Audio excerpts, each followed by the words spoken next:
Continuamos ahora con Daniel Baeza. Deme un segundito que... Daniel, tengo tu presentación acá, yo lo voy a presentar mientras él se acerca.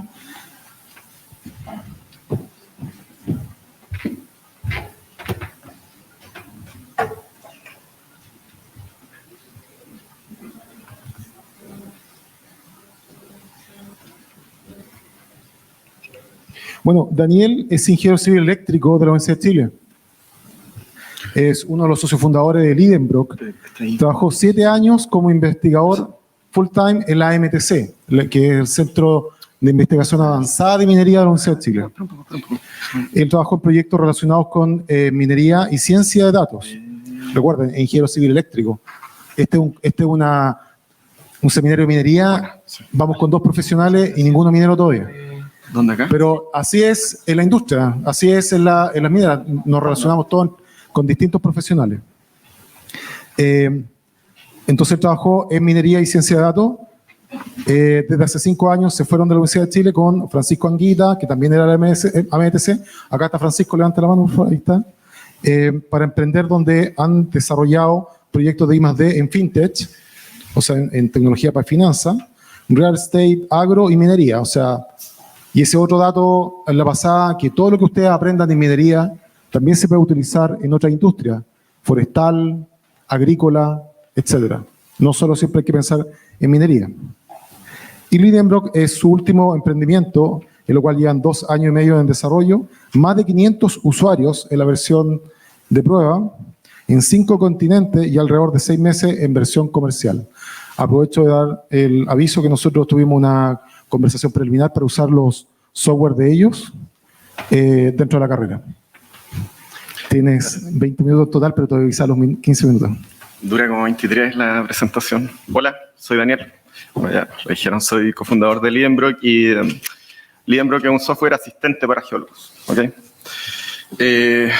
Bueno, soy ingeniero eléctrico, así que no les voy a hablar mucho de geología. Más bien le voy a hablar de la paradoja de Moravec y cómo esto influye en la interacción con el geólogo. Cómo nosotros tenemos que lidiar con la interacción humano-máquina, en este caso. Primero, bueno, él es Moravec, Hans Moravec, es ingeniero eléctrico.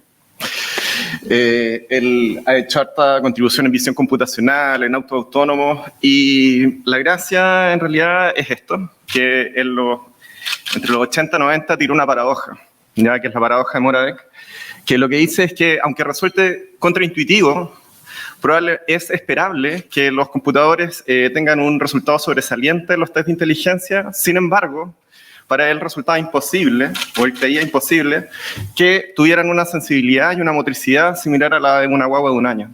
¿Ya? ¿Qué nos quiere decir? Es que probablemente lo que nosotros consideramos complejo es muy fácil para las máquinas, y lo que nosotros encontramos muy simple o natural es muy complejo. ¿Ya? Acá voy a dar un par de ejemplos como para que se entienda. El primero es este. Yo tengo una sobrina con espectro autista, ¿okay? Y como a los 8 años estábamos todos sentados en la mesa y en algún momento alguien dice una fecha y ella dice un día. O sea, sin pensarlo. Después nos dimos cuenta que esa fecha se relacionaba o era el día, ese día era la fecha que habíamos dicho. Empezamos a interrogarla, fechas para adelante, fechas para atrás, y nunca se equivocaba. ¿Ya? ¿Qué estaba pasando? Bueno, él no es mi prima, obviamente. Él es Johannes Zeller, es un matemático del siglo XIX que ideó una fórmula que está que está validada a nivel mundial, que se usa para vincular la fecha con un día de la semana. Si bien no es tan compleja, es lo suficientemente compleja como para que uno no lo haga en línea, digamos. Y lo otro es que una niña de 8 años tampoco es esperable que la sepa. ¿Qué tiene que ver esto con Moravec? Es que en el 2014 se hicieron estudios. Esto es una resonancia magnética de un niño con espectro autista haciendo una de estas operaciones sobresalientes. Y la gracia es que, en general, las activaciones cerebrales son súper similares a las que nosotros tenemos, que son las pelotitas rojas, pero sin embargo hay algunas activaciones que están en esa zona azul. ¿Ya? Y esa zona azul, la gente neurotípica, digamos, que no tiene trastorno autista, la usa para reconocer rostros. cómo se asoma acá Moravec diciendo, oye, sabes que finalmente no es que no ocupemos el 100% de nuestro cerebro, sino que ocupamos para pensar está súper poco evolucionado. Ya, si nosotros ocupáramos el cómputo que está en el reconocimiento de rostro, chuta, volaríamos, o podríamos hacer cosas súper mágicas. Otro ejemplo muy bueno es, Kasparov. Okay, Kasparov fue campeón mundial de ajedrez durante los 90, probablemente de los mejores ajedrecistas a nivel mundial y a nivel histórico. Y en los 90 también IBM se empecinó en ganarle. Construyeron una máquina, la Deep Blue. Se enfrentaron 2 veces, el 96 y el 97. El 96 ganó Deep Blue, o sea, ganó Kasparov, el 97 ganó Deep Blue. Y de ahí en adelante pasaron 3 años y ya las máquinas fueron imbatibles. ¿Okay? Acá tenemos un par de registros. Este tipo se fue picadísimo diciendo que la máquina solamente estaba hecha para ganarle a él, que no le ganaba a nadie más. Pero en 3 años más ya fueron imbatibles. En comparación a esto, le muestro este gráfico en donde muestra la evolución o el error que ha tenido el procesamiento de imágenes a lo largo del tiempo por las máquinas. ¿Okay? Y si nos damos cuenta, recién en el 2015 las máquinas pudieron sobrepasar o superaron en error a la condición humana. ¿Ya? Nuevamente Moravec nos da un ejemplo de, oye, es muy fácil para las máquinas derrotar a un ajedrecista, pero saber si hay un gato en una foto es algo terriblemente complejo. Cosas que para nosotros pueden ser contradictorias. Un dato adicional, ese es Deep Blue caminando con sus papás. Esa torre gigante tenía 11.32 gigaflops de procesamiento, que quiere decir giga día a la 12 operaciones de puntos flotantes por segundo, que es la potencia que tiene. Se escucha gigante, digamos, pero si lo queremos llevar a la realidad, este es un celular que vi ayer, cuesta 400 lucas y tiene prácticamente más de 10 veces la potencia que se necesita para ganar al campeón mundial de ajedrez.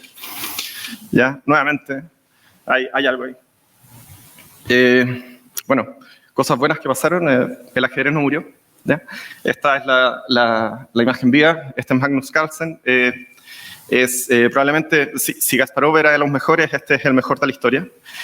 Y ha pasado siendo campeón mundial más que cualquier cosa en su vida. Él no es ajedrecista, es campeón mundial de ajedrez de profesión probablemente. Y hace 3 años el tipo se empezó a desmarcar, empezó a ocupar estrategias nuevas, empezó a hacer movimientos que probablemente se echaba al bolsillo años de teoría de apertura, cientos de años. ¿Y cuál era la gracia, digamos? Es que Magnus Carlsen no competía con la máquina, sino que se entrenaba con ella. Y aquí empezó a converger. ¿Okay? La idea de Magnus Carlsen, la idea detrás, digamos, es que él ocupaba la máquina, sacaba nuevas ideas y hacía de él un profesional prácticamente 2.0.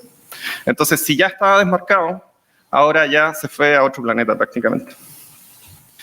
Esto, nuevamente acá, se le quitó la maña a Kasparov.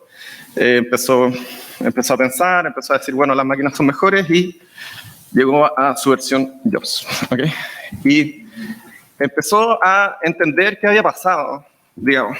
Entonces dijo, las máquinas tienen árboles de decisión, en su tiempo eran árboles de decisión, ahora son redes neuronales. Pero el tema es que, hay una limitante, o nuevamente yo creo que hay una complementariedad entre el humano y la máquina. En este caso, si uno va a los números, hay 10 a la 40 jugadas posibles en ajedrez, lo que conlleva a 10 a la 120 juegos posibles. Ese número es gigante, como un poco para entenderlo. 10 a la 82 son los átomos del universo observable. O sea, 10 a la 120 es algo gigantesco. Y aquí es donde pasaron las cosas mágicas. Kasparov empezó a hacer experimentos, empezó a enfrentar a gente con máquina más un jugador y a máquinas más una máquina y un jugador, y siempre ganaba la combinación. ¿Ya? O sea, había una potencia, había una complementariedad. Los dos, como dice Moravec, no se equivocan en lo mismo. Y hay una forma de trabajar en conjunto. ¿Ya? Y aquí es donde aparece Moravec. Ya, Moravec, de alguna manera, claro, la paradoja es un poco violenta para nosotros porque dice que gatear es más difícil que pensar.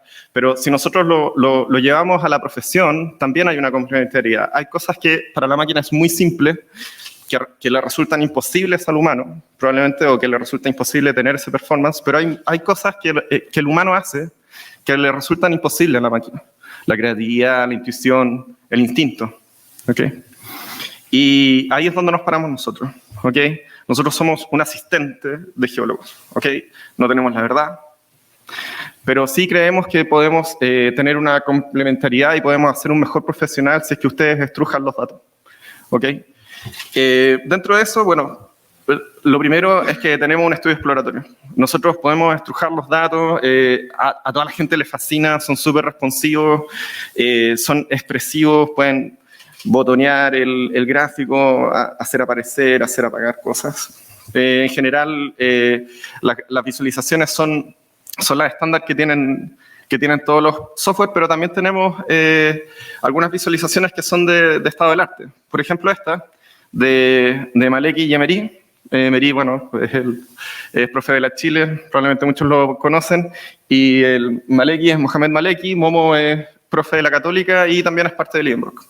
Y la gracia de esta visualización es simplemente entender qué pasa cuando una ley o una variable continua pasa entre dos litologías. Si es que hay una transición o si que finalmente la variable para las dos litologías es lo mismo o hay un cambio, una discontinuidad. Todas esas cosas se pueden ver en frente a una frontera, digamos, abstracta. Esta es una visualización del análisis de contacto en Lidenbrock. También tenemos todo el flujo de trabajo del análisis geoquímico. Ya nosotros en Lidenbrock pueden hacer imputación de datos, pueden hacer reducción dimensional, pueden visualizar en embedding, pueden hacer clustering, tienen visualización univariable, bivariable, multivariable, todo para que generen sus reportes y ahora estamos trabajando para que ustedes puedan escribir y luego apretar un botón, exportar y prácticamente que esté el paper, la presentación o el reporte que tienes que presentar, listo. Algo un poco más, digamos, particular son los optimizadores de campañas de sondaje. En este momento estamos basándonos en Kriging, en la varianza de Kriging. También tenemos estimadores, Kriging ordinario, inverso a la distancia, análisis variográfico dentro del software. Y la gracia es que Lidenbrock te puede dar un orden, incluso de perforación. Te dice la posición, el ángulo, la inclinación de los sondajes y te dice en qué orden tienes que perforar para tú impactar de mayor manera en los primeros sondajes en la varianza hasta unos de menor impacto. Nuevamente, esto es solamente tomando los datos. Falta la geología, que es el experto, que es el complemento del que estamos hablando. Aquí, si nos vamos a los datos, bueno, hicimos una comparación para que vean que funciona, digamos.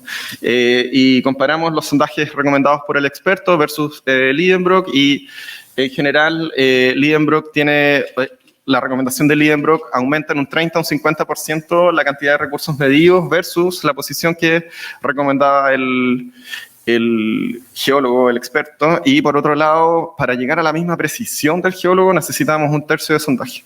Entonces aquí hay dos formas de optimizar, según el experto, si quiere mejorar la precisión o si quiere minimizar los costos de la campaña. Otra cosa interesante es el descubridor de ecuaciones. Este es un módulo que tenemos que está orientado básicamente o principalmente a la imputación de datos. Hay un problema en los analistas que es que generalmente tienen geoquímica por un lado, muy bien poblada, y tienen metalurgia por otro que está muy mal poblada. En general, por ejemplo, hay 10.000 muestras de geoquímica y hay 1.000 muestras de metalurgia. Entonces, la idea es que, en este caso, el experto quiere encontrar una forma de imputar los datos de dureza. Entonces, bueno, el experto dice, estas son las leyes que, según el terreno en el que estoy estudiando, deberían gobernar este fenómeno.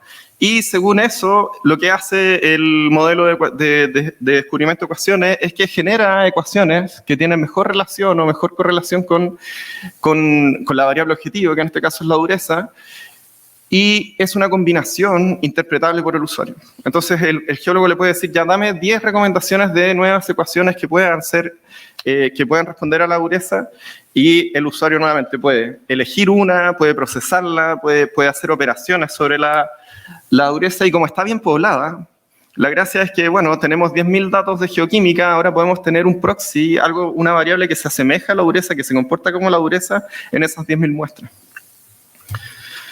Bueno, estas son todas son visualizaciones de Liebenbrock, ¿ya? Y la gracia final es esta, digamos que teniendo más datos, aunque sean proxy o sean variables sintéticas de la dureza, nosotros podemos generar un modelo de bloque. Y nuevamente podemos generar un modelo estimado de la dureza en todo el terreno de estudio, ¿ya? Esto, por lo general, al experto le demora 3 semanas. Nosotros estamos haciendo, con este módulo, el experto puede hacerlo en minutos, y si no le gusta el resultado, lo puede hacer de nuevo. Y esa es la gracia, que no pierdan tiempo en cómputo o en cálculos que no les dan valor, sino que finalmente se dediquen al análisis. Lo que decía Manuel, tenemos, el año pasado salimos en beta para poder ajustarnos a la usabilidad a nivel mundial.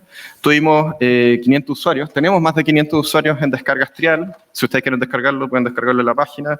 Tienen trial de 15 días y si quieren más tiempo nos avisan y les damos más tiempo.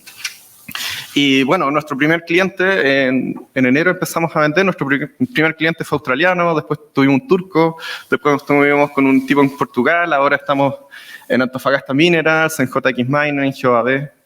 La gracia es que podemos estar en todos lados, ¿ya? Es un software que es independiente de nosotros. Nosotros queremos que ustedes hagan el análisis y potenciarlo a ustedes. Bueno, también tenemos un canal de YouTube, así que suscríbanse, peguen una me gusteada. Síguenos en LinkedIn, que tenemos LinkedIn, y ayer hicimos un Instagram, así que síganos en Instagram, que tenemos Instagram. Para finalizar, bueno, yo creo que todos lo conocen, ¿no? Él es Andrés Rivera, es un geólogo que trabaja con nosotros. Él entró haciendo la práctica, ahora está haciendo la memoria y trabaja un par de días con nosotros. Bueno, el equipo es seco. Yo creo que una de las cosas de hacer startup es que podemos trabajar con gente muy seca. Por otro lado, él no necesita presentación, él es Terminator, digamos. Ahora, un dato importante acá es que busqué en Google geólogo, para que lo sepan, ¿no? Y el 80% de las imágenes son chaquetas reflectantes y cascos de protección. No hay geólogos. Entonces, ¿cómo podía ser un antagonista, Andrés? No hay nada mejor que eso. Entonces, la pregunta al final es eso. ¿Quién gana? ¿Ya? Y yo creo que esa es la respuesta que quiero, o esta es la conclusión que quiero que se lleven, digamos. Que al final la potencialidad que ustedes tienen ocupando tecnología es muy superior a ustedes sin tecnología y muy superior a la máquina. ¿Ok? Ustedes, como Carlson, digamos, si Andrés ocupa una máquina, va a ser un super Andrés, un buen profesional. ¿Ya? Entonces, la respuesta acá es que no importa. Finalmente da lo mismo quién gane. Ya la potencialidad de ustedes se va a incrementar si ustedes ocupan motores de ciencia de datos. ¿Ya? Si bien no importa esto, lo que estamos seguros de esto, ¿ya? Es que si nosotros nos apoyamos en máquinas, nosotros vamos a ser superiores a las máquinas. ¿Ya? No hay que tenerle miedo, no hay que pensar que nos van a quitar la pega. No, la automatización tiene límites y hay una creatividad, una intuición, un instinto del humano que en estos momentos no es traspasable a las máquinas. Gracias.